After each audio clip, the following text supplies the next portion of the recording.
Oh my god, Grok isn't free anymore, guys. Don't worry, I got your back.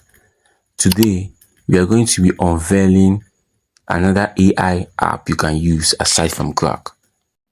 So if you're watching for the first time, stay tuned and hit the subscribe button for more videos like this. Okay, first thing you need to do is to head over to ChatGPT. You tell ChatGPT to generate an image prompt for you.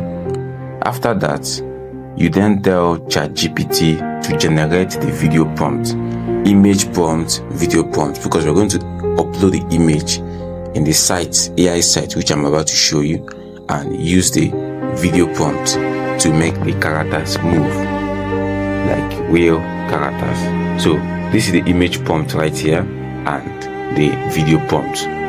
So first things first, you copy the image prompt, you head over to Gemini, because we are going to use Gemini to create the image. We are not using ChatGPT. I normally use Gemini because Gemini is much more faster.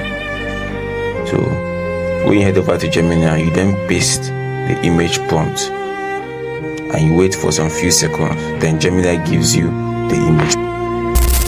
Okay guys, we now have our image. We can then click on it and download it. Once we have confirmed that it has been downloaded, now guys, we are heading over to the AI site. You head to our browser, you search Qwen Chat AI. You then click on it, Qwen Chat AI. Yes, you can use any browser. You then click on it. You then click on login.